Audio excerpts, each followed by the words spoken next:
Langsung dari studio MNC Conference Hall Ainus Tower Jakarta. Inilah Rakyat Bersuara bersama Aiman Wicaksono.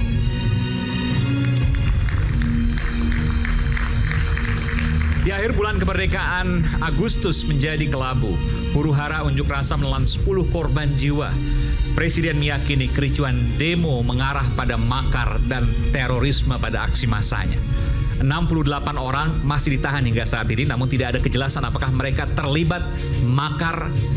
Muncul pula penyebutan keterlibatan geng Solo. Benarkah ada upaya makar dan mengapa tuduhan menyebut sorotannya ke geng Solo? Bagaimana membuktikannya? Apakah ini hanya isapan jempol belaka? Saya Aiman Wicaksono. Inilah Rakyat Bersuara. Saya langsung mengundang ke panggung Rakyat Bersuara analis sosial politik Universitas Negeri Jakarta, Bung Ubediah Badrun, tapi masih dalam perjalanan, dia akan menyusul. Kemudian aktivis, ada peneliti media dan politik, Bung Buniani. Selamat malam, Bung Buni. Apa kabar? Lama tak berjumpa. Baik, Bung Buni, silakan. Lalu kemudian saya panggilkan Wakil Ketua Umum Jokowi Mania, Bung Andi Azwan.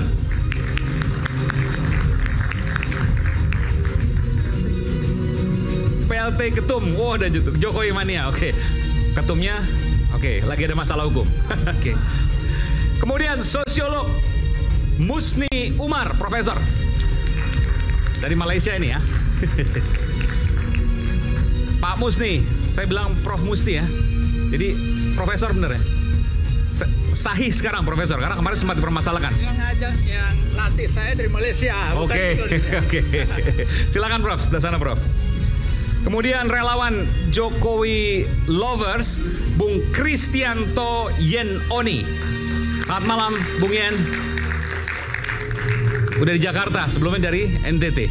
Baru tiba dari. Baik itu, itu luar biasa. Kemudian saya panggilkan pengamat intelijen, Bung Wawan Purwanto. Selamat malam, Bung Wawan.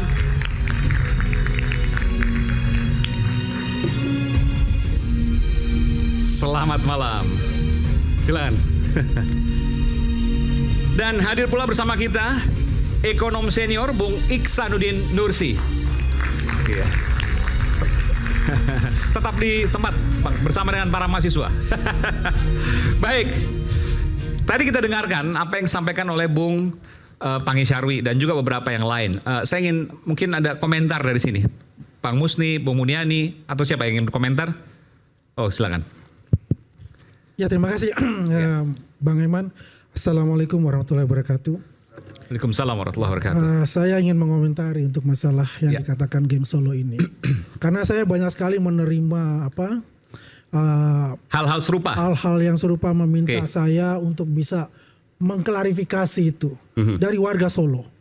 Karena pengertian konotasi geng itu kan konotasinya negatif. Apalagi kalau kita buka kamus besar Indonesia itu, geng itu cenderung mengatakan adalah negatif. Jadi nggak ada geng Solo tuh? Geng Solo itu, saya jelaskan dulu ini. Ya. Karena apa yang dikatakan oleh saudara Pangi itu, ya, dia mengatakan geng Solo, tapi dia tidak menunjukkan siapa geng Solo itu.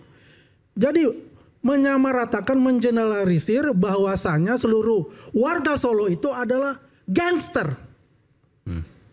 Ya, kalau dia artinya dia ini secara gentle, bukan chicken, dia katakan langsung aja. Geng Solo itu adalah Pak Jokowi, kemudian misalnya Pak Kapolri, misalnya dengan Panglima TNI, karena mereka semua dari. Tapi kan itu istilah yang umum beberapa bulan atau bahkan beberapa tahun terakhir. Nah, itulah istilah-istilah itu yang digunakan oleh orang-orang yang membenci Jokowi. Perkataan itu. Kenapa nggak tunjuk langsung ke namanya saja? Karena pengertian geng ini, kalau kita lihat ya, di Italia ada satu daerah namanya Sisilia. Itu terkenal dengan mafianya. Ataupun geng Pablo Escobar misalnya. Kan begitu semua. Karena pakai geng semua. Ada geng motor. Ini kan berbahaya untuk itu. Menggiring opini negatif kepada warga Solo. Inilah saya menerima banyak sekali ya, baik WA ya maupun Instagram dan sebagainya itu mengatakan itu.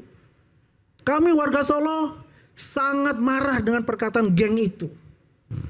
Dan perlu kita ketahui juga bahwa banyak sekali ya pejabat-pejabat itu dari Solo juga. Bukan geng lah, misalnya kelompok gitulah. Kelompok boleh, ya kan jelas gitu loh. Kalau kita bicara geng Solo.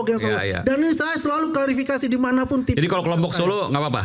Kenapa? Kalau kelompok Solo nggak apa-apa? Silakan aja bilang kelompok Solo, tapi tunjukkan. Apa yang dilakukan siapa? Dan segala macamnya itu.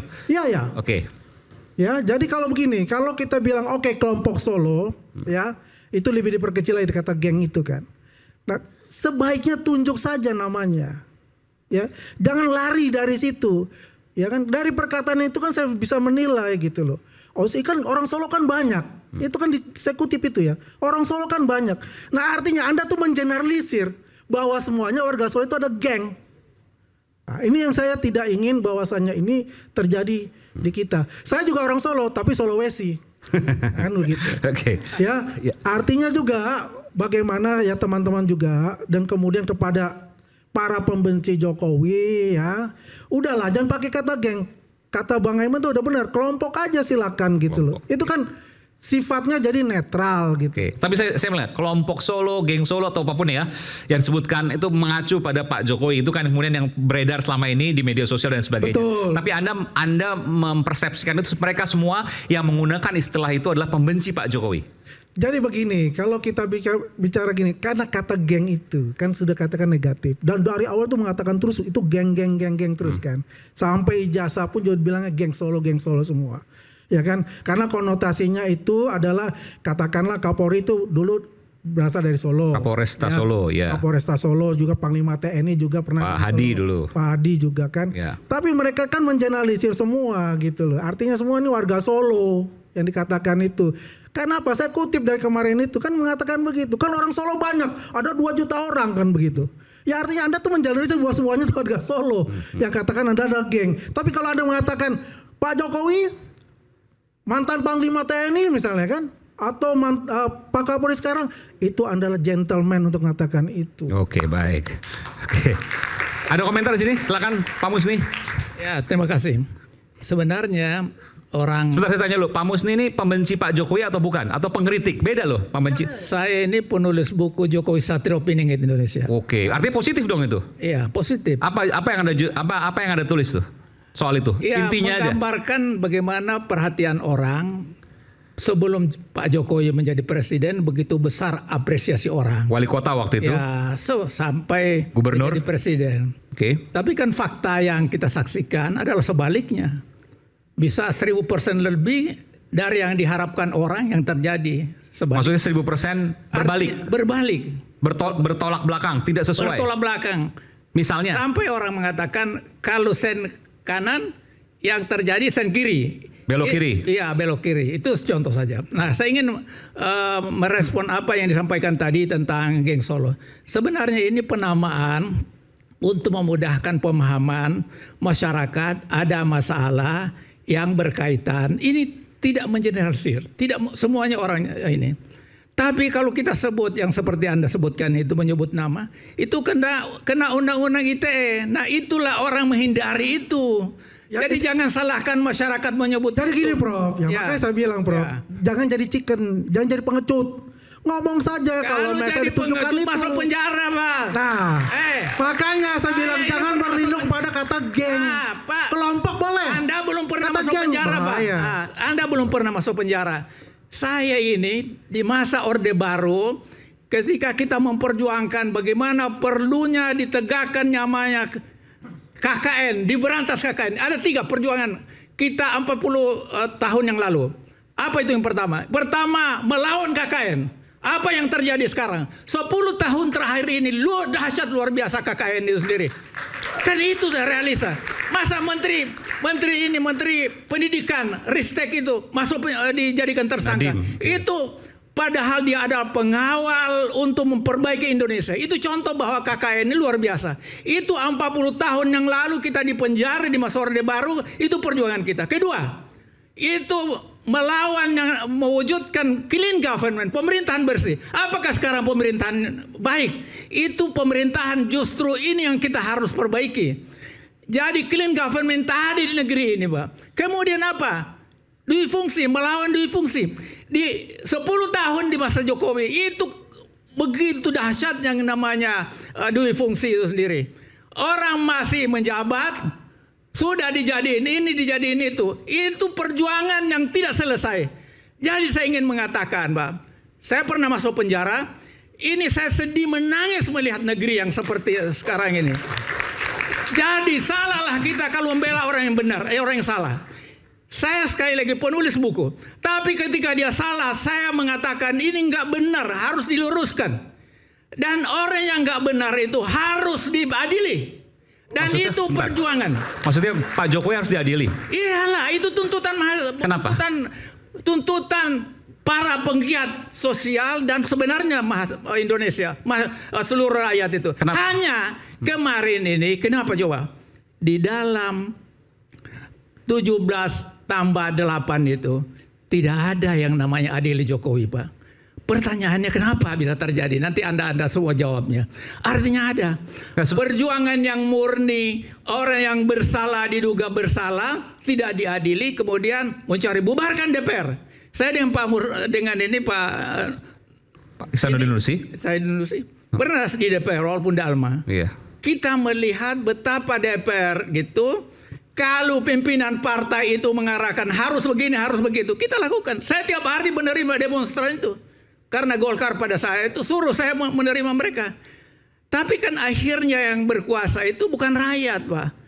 Demokrasi kita itu bukan dari rakyat, oleh rakyat untuk rakyat. Tapi dari rakyat untuk elit dan untuk elit. Bukan untuk rakyat, Pak. Dan Anda menilai kerusakan itu ada di zaman Pak Jokowi? Itu paling dahsyat itu di masa Jokowi, Pak. Kenapa? Karena semua orang mendukung Jokowi, Pak.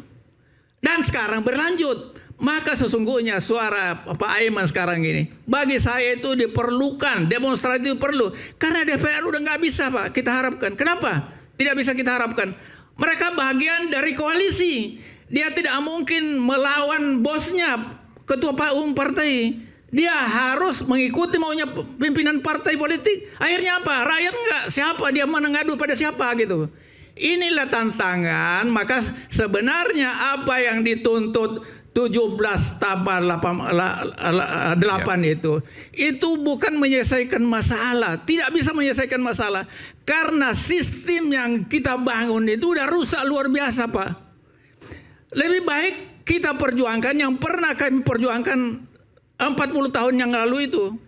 Clean government. Kalau orang sudah bersih, penjara orang yang salah itu selesai. Tapi bentar, saya ingin tanya. Tadi Pak Musni, Prof. Musni mengatakan bahwa adili Jokowi, adili Pak Jokowi. Apa salah Pak Jokowi menurut Prof. Musni? Ini kan pernah memimpin. Coba, berapa orang yang dipenjara? Ini Buniani, saya jadi saksi ahli beliau di penjara, Pak. Ya. Ditahan. Apa salahnya nggak tahu. Saya ketemu dengan, saya saksi ahli Habib Rizik Syihab. Saya saksi ahli, saya tahu. Dia gara-gara datang dari Arab Saudi, kemudian lautan massa yang menerima beliau. Apa? Dia harus dicarikan apa kesalahannya, apapun harus masuk penjara dia. Sedang COVID waktu itu. Iya, itu contoh-contoh yang saya sampaikan. Belum lagi. Ada pemaksaan waktu itu. Iya. Banyak. Menurut Anda ini versi Anda ya? Iya. Oke. Itu versinya dia. Ini bukan versi saya. Oke. Saya karena jadi saksi mereka, Pak. Itu versi? Iya. Itu bukan versi saya. Tetapi, saya merekam dari apa yang saya karena saksi ahli. Sama juga saya saksi ahli dari Habib Rizik Syihab. Oke. Jadi Habib Rizik ditarget, Buniani ditarget pada zaman pemerintahan Pak Jokowi. Dan banyak lagi. Ya. Siapa yang menarget? Saya nggak tahu. Saya nggak sebut orang kan, Pak. Tapi itu sistem pada saat. Nah, siapapun yang melakukan perbuatan diduga perbuatan yang melanggar hukum, perbuatan kriminal itu harus dipenjara. Lalu kaitannya ke Pak Jokowi untuk diadili apa? Dia kan presiden, Pak. Masa orang misalnya ambil contoh. Apa Anda masuk di akal orang korupsi itu tidak ada kaitannya dengan atas, Pak? Nggak mungkin seorang menteri melakukan kejahatan tanpa ada kaitannya dengan atas. Buat apa Anda dipilih menjadi presiden? Anda tidak bisa mengawal anak buah, tidak bisa menertibkan negara ini.